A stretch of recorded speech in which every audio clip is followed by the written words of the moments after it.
Good evening. Thanks for joining us on Business 360. I'm Shireen Bhan. The big stories that we're tracking this evening: the Sensex and the Nifty end with marginal cuts, giving up gains in early trade. Financial stocks drag the market today. The Nifty drops below 24,600. The rupee remains flat against the dollar, but above the 88 mark. There's no stopping the gold rally. Prices of the yellow metal soared to record highs amidst hopes of a US rate cut. Silver prices also hit a record once again.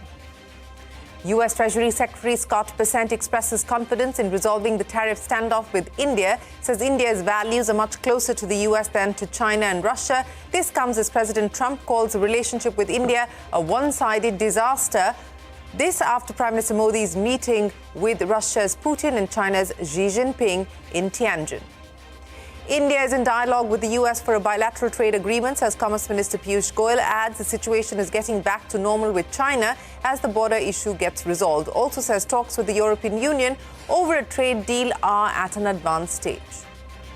Long pending rate cuts on the cards as the GST Council gears up for a two-day meeting starting tomorrow. The centre remains confident of a smooth passage even as states raise concerns over possible revenue loss.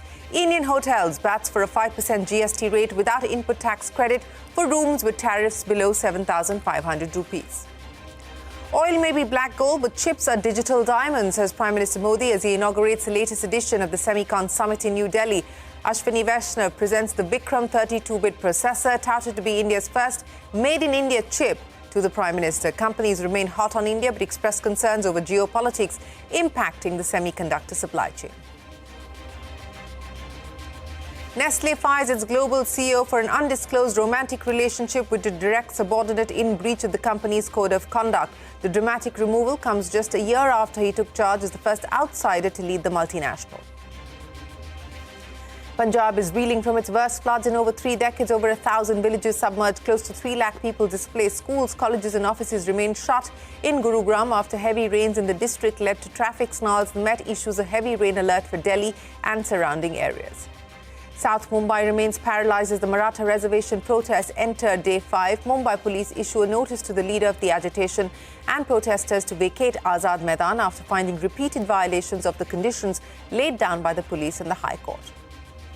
Afghanistan's Taliban government appeals for international help as the death toll after the earthquake crosses 900. Authorities say the death toll could rise as many people are feared trapped under the debris. Well, let's start with the day's market action. The bulls failing to hold on to early gains on the large street. The Sensex finally closing over 200 points lower. The Nifty is back below 24,600. Financials were a drag today. The Nifty Bank lost about 340 points and the Nifty Mid-Cap, though closing in positive territory, up by about 150 points or so. But a flat close there for the Sensex and the Nifty. The markets coming off their intraday highs. Nigel is standing by to wrap up the market action for us. Markets off their highs, Nigel, today. Well, today was a day of two halves, actually, because the first half of trade, the bulls would have felt quite confident. However, the Nifty went to around the 24,700 odd mark, which is a bit of a resistance zone. We have the 20 DMA as well out there, and it did correct from there. Now, today was the weekly expiry that played out, being a Tuesday. So now you have the Nifty contracts that expired on a Tuesday, and that was another factor that led to some kind of selling, particularly in the last 2 hours of trade. The Nifty Bank, that's the sore point. It's unable to find its form, and that continues to underperform even in today's trading session. Now, for the month of September, there's going to be two big triggers. One is, will there be some kind of easing on Trump's tariffs? And the street awaits clarity on the GST front as well. And because there is some speculation on this GST rates, we had Mahindra & Mahindra was a stock that actually came under pressure because, there is some kind of talk that maybe there could be proposed higher GST on vehicles in a particular price band, or EV vehicles as well, which currently enjoy around a 5% GST rate, which could move up. So because of that, Mahindra & Mahindra was one of the top losers. Giving it company on the downside was Dr. Reddy's. That stock as well went home with a cut of more than 2%. But from the Nifty pack itself, there were a couple of sectors or themes that did do well. So the power-related stocks, Power Grid, your NDPC, both of them were higher in trade. And the consumption basket does continue to see some good amount of buying. They've been underperformers, but now with the last few sessions, we're seeing that the bulls are going in there and they're buying. And today, Nestle as well as Tata Consumer, for majority of the trading session, did outperform. But you look at the headline index and you'll say the Nifty ended mildly in the red. The biggest story, though, is playing out in the broader markets, because even today, the number of stocks that were advancing were way more than the number of stocks that were declining. And there were select stocks that did do well. The sugar space got a bit of a boost with regard to ethanol. And that's why you had stocks like Balrampur Chini as well as Sri Renuka Industries. Both of them were up and about in today's trading session. And a couple of stocks actually that have been rank underperformers. Saman Capital as well as MobiKwik. Well, both of them were up between 10 to around 20%. On Saman Capital, there is that speculation that there could be a new boss at the helm. So we'll be keeping an eye out on that. That stock was moving high in very, very high volumes. And MobiKwik, the stock that's down to close to around a third of what it was at its peak. Well, there was a clear out trade yesterday, and the street is getting a little bit positive on some of these new age themes. So that stock as well did do well. Short point being, in the near term, the market is fixated on Trump's tariffs, and we need to see some easing on that front or some kind of breakthrough for the markets to move higher from here on. All right, Nigel, many thanks for joining us. That was the stock market action. In the money market, the rupee remained largely flat against the dollar. $1 is now worth more than 88 rupees as the dollar index continues to gain strength. The 10-year yield softened marginally in trade but remains above 6.5%. In the commodity market, there is no stopping the gold rally. Prices of the yellow metal hitting a new record high amidst hopes of a rate cut in the US. Gold prices in India have rallied 35% so far this year. Silver prices have also hit another record high. In fact, silver has outperformed gold so far this year with 40% gains. But the top story this evening, US Treasury Secretary Scott Bessent has expressed confidence in resolving the tariff standoffs hours after President Donald Trump slammed trade ties with India, and I quote, as a totally one-sided disaster. Now, Trump's statement came after Prime Minister Modi met Chinese President Xi Jinping and Russia's Putin in Tianjin over the weekend. This was the Prime Minister's first trip to China in 7 years, coming in the midst of a tariff standoff with the Trump administration. However, Bessent criticized India yet again for its purchase of Russian oil and accused the country of, and I quote, financing the war in Ukraine. Now, reacting to Prime Minister Modi's visit to China for the SCO summit, Bessent told Fox News that the meeting was largely performative. He said, and I quote, India is the most populous democracy in the world, and at the end of the day, their values are much closer to ours than to China's, than to Russia's, end of quote. Meanwhile, White House trade advisor Peter Navarro telling reporters that the show of unity by Modi, Putin and Xi did not make sense. Navarro referred to Prime Minister Modi as a leader of the biggest democracy and Putin and Xi as the two biggest authoritarian dictators in the world. Petroleum Minister Hardeep Puri has responded to Navarro's earlier comments where he referred to India as an oil money laundromat for the Kremlin. In a column in The Hindu, the minister wrote, and I quote, some critics allege that India has become a laundromat for Russian oil. Nothing could be further from the truth, end of quote. Commerce Minister Piyush Goyal has said that the situation with China is getting back to normal, with the border issue being resolved. He added that India is in dialogue with the US for a bilateral trade agreement. Take a look.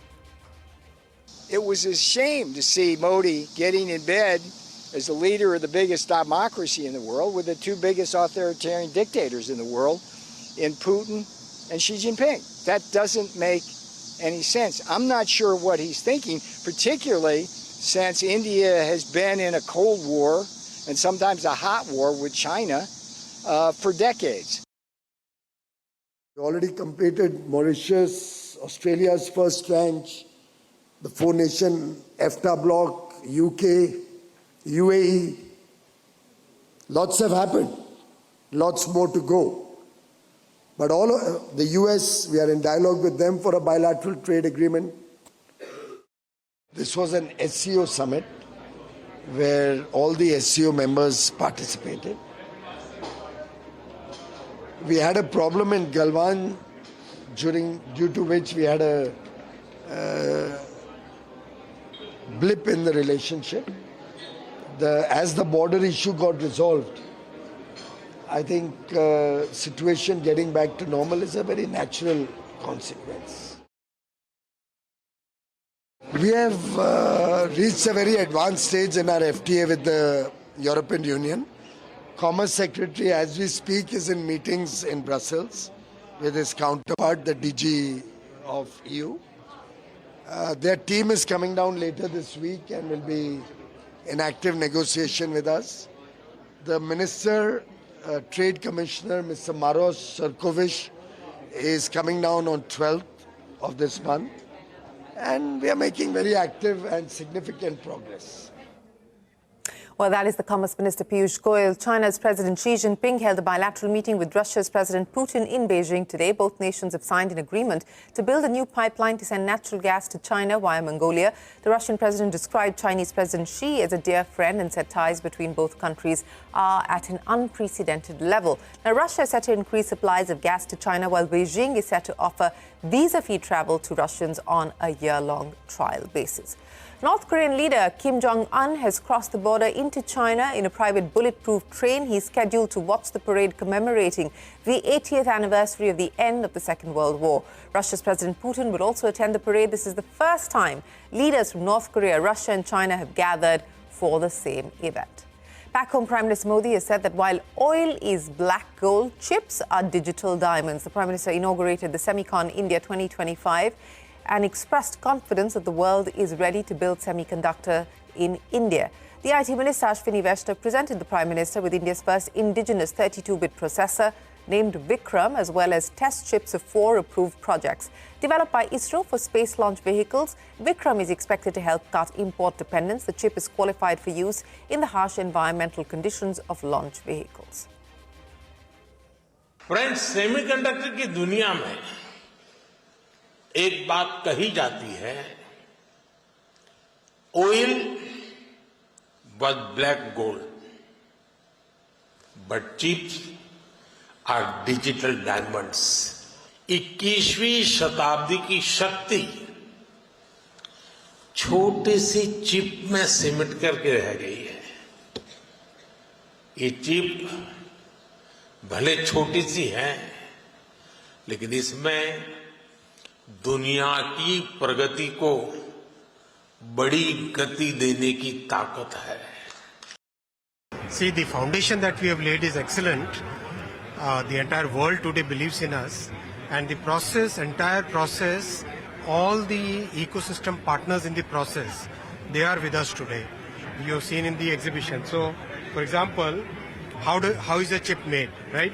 So it all begins with the silicon sand. This sand is melted, and then comes the ingot.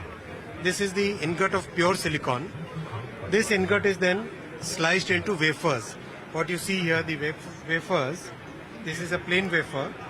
Then you have the fabricated wafer. Then you basically design the entire chip on a wafer.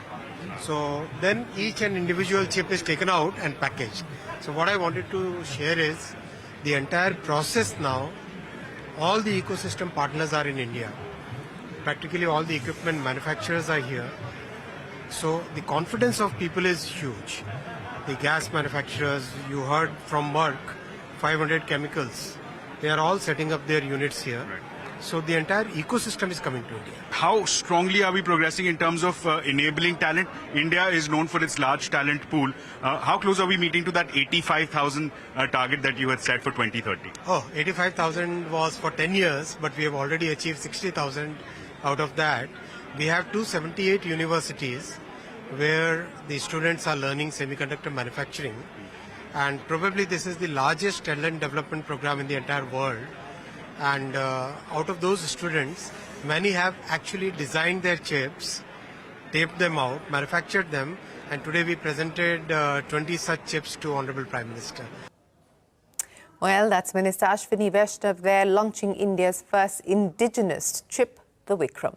Sugar stocks, including Sri Lanka Sugar's Dhampur sugar mills, recording strong gains in trade today. This after the government removed all restrictions that curb ethanol production from sugarcane juice, sugar syrup and molasses for 2025-26 sugar season. Sugar mills will now be able to use inventory of B-heavy molasses. There won't be any quantitative restrictions. The curbs were imposed in December of 2023 on account of rising prices.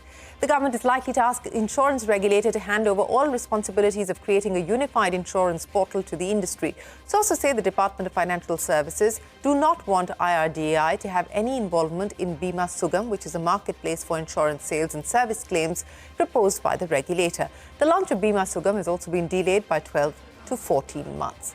Market regulator SEBI has approved the initial public offer of Boat's parent company Imagine Marketing. This is the headphone maker's second attempt at listing after shelving its plan in 2022. The company filed papers under SEBI's new pre-filing route in April, which offers firms more flexibility in timing and pricing. It also allows a company to withhold public disclosure of details until later stages.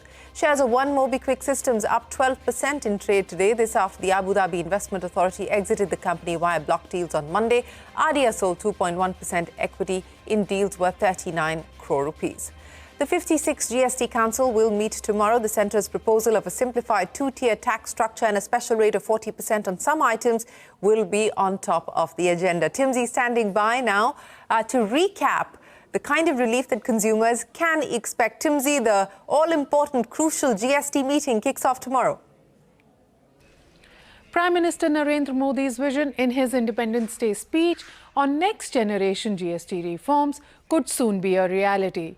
The GST Council is set to meet on 3rd and 4th of September to discuss the Centre's proposal to shift to a simplified two-slab structure of 5% and 18%, with a special 40% rate for sin and demerit goods. If approved, the move will make a wide range of common use items cheaper. Daily necessities such as soap, shampoo, medicines, hair oil, toothpaste, biscuits, namkeen, bhujia, footwear and apparel below 2,500 rupees, along with ghee, butter, pencils and exercise books are expected to fall in the lower category of 5% or even, in certain cases, exempt. Aspirational goods such as television, refrigerators, washing machines, microwaves, small cars and motorcycles below 350cc, which are currently taxed at 28%, may move down to 18% slab. The proposal also includes a major relief for consumers and industry with life and health insurance premium, as well as reinsurance likely to be exempted from GST. While the Centre is confident of a smooth passage, states have raised concerns over possible revenue losses. They have sought assurances of revenue protection, pointing out that they are not opposed to the rate rationalization but need compensation to meet their financial obligations. Also, a mechanism to ensure that the rate cuts are passed on to the end consumer and not result in any windfall gain for any of the companies. The September 3rd and 4th Council meeting is expected to be a crucial one, with the potential to usher in a new phase of GST, simpler, consumer-friendly and aligned with the Prime Minister's reform agenda. Something that we'll have to wait and watch for the Council as to what finally passes through. Timsy, many thanks. And of course, track all the action here on the GST Centimeter right here on CNBC-TV18. And speaking of the GST, Indian Hotels MD and CEO Puneet Chhatwal has asked the government to raise the GST threshold for hotel accommodation above the current ceiling. He argues that the existing 18% GST rate for rooms above 7,500 rupees per night needs to be updated to reflect inflation and today's market dynamics. I think that 7,500 ceiling was created 8 years ago. It's not been even adjusted for inflation. So I think given that the sector is the highest multiplicator of jobs, it is in the best interest of the nation to change that ceiling and bring it to the 5% bracket. So it's not an unreasonable request from our side. And I think let's see, time will tell if that change happens or not. Well, that's Puneet Chhatwal there of Indian Hotels. Let's see what the GST Council finally clears. Now, globally, Nestlé has fired its Chief Executive Officer, Laura Frischie, after a probe into an undisclosed workplace affair with a direct subordinate.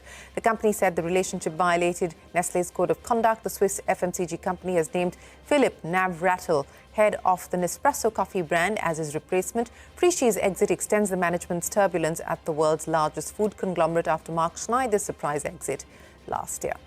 President Donald Trump's family generated up to $5 billion in paper wealth after the trading debut of a new digital currency. The digital token was launched through their crypto venture, World Liberty Financial. The family holds just under a quarter of all the tokens. According to a report, trades worth around $1 billion took place within an hour of listing. World Liberty says that tokens owned by founders and team members remain locked for now and can't be cashed out. European regulators have issued a sweeping ban on a chemical that's used in gel nail polish called TPO. Now, the chemical is linked to fertility problems, reproductive health risks, and even skin allergies. Starting today, TPO can no longer be sold, imported, or used in cosmetics across the EU.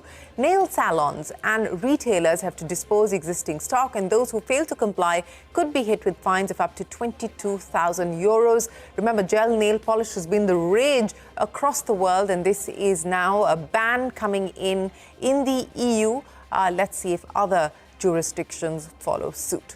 We will head into a break, but up next, Punjab reels from its worst floods in over 3 decades. Schools, colleges, offices remain shut in Gurugram after heavy rains. That and more when we return.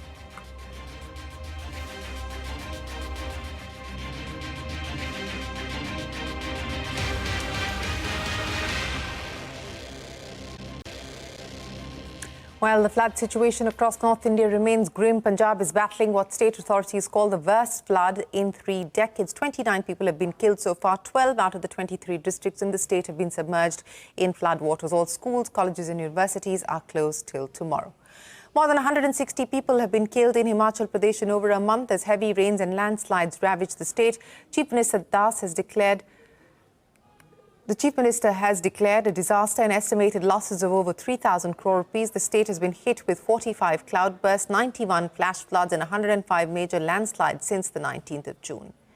Heavy rains continue to lash Uttarakhand. At least 8 people have died in recent landslides and rain-related incidents, including 2 pilgrims killed in the Kedarnath route.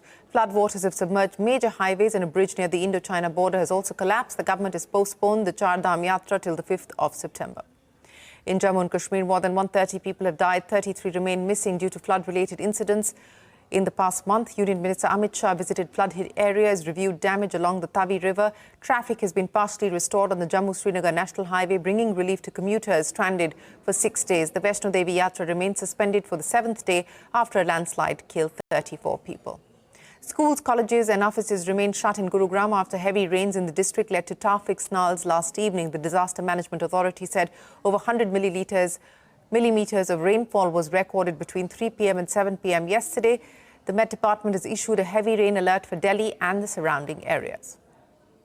And South Mumbai remains paralysed as the Maratha reservation protest enters the 5th day. The Mumbai police issued a notice to Manoj Jarange Patil, the leader of the agitation, and protesters to vacate the Azad Maidan and other key locations after finding repeated violations of the conditions laid down by the police and the High Court. Santya reports from outside Mumbai's busiest railway station, the Chhatrapati Shivaji Maharaj terminus. 5th day of Maratha reservation protest today. Finally, Bombay High Court said that the protesters, including Manoj Jarange Patil, will have to evacuate not just other parts of South Mumbai, but Azad Maidan as well. Mumbai police in the morning denied permission to Manoj Jarange Patil to continue his protest at Azad Maidan. The angle to this story is that because of these protests, people have stopped coming to South Mumbai, and because of that, local businesses are suffering. A Retailers Association have told CNBC-TV18 that in the last 4 days, traders have incurred losses to the tunes of 200 crore rupees. 80% business is down despite this being the peak Ganpati festive season. Will Mumbai police be able to successfully evacuate Azad Maidan? That remains to be seen. As of now, the focus is on the CST area and area outside BMC and outside Azad Maidan. Well, that's our colleague Santya Gora reporting there from South Mumbai. In international news, the death toll after an earthquake in Afghanistan has now crossed 900. More than 3,000 people have been injured. Most casualties were reported in the Kunar province, where steep river valleys and rugged terrain have hampered rescue operations. Thousands of mud brick homes were destroyed, trapping many people under the rubble. The Taliban government has made an appeal to the international community for help. A landslide in Sudan's Darfur region has destroyed a whole village and killed over 1,000 people. Sudan Liberation Movement in a statement said that one person survived the landslide and the village was completely flattened after days of heavy rain. The rebel group has appealed to the UN and international aid agencies to help recover the bodies of victims. Well, devastating news there coming in from around the world, and of course, India grappling with the onslaught of floods across many states. With that, it is time for us to wrap up this edition of Business 360. The news will continue right here on CNBC-TV18. Stay tuned. We're back in a moment with more.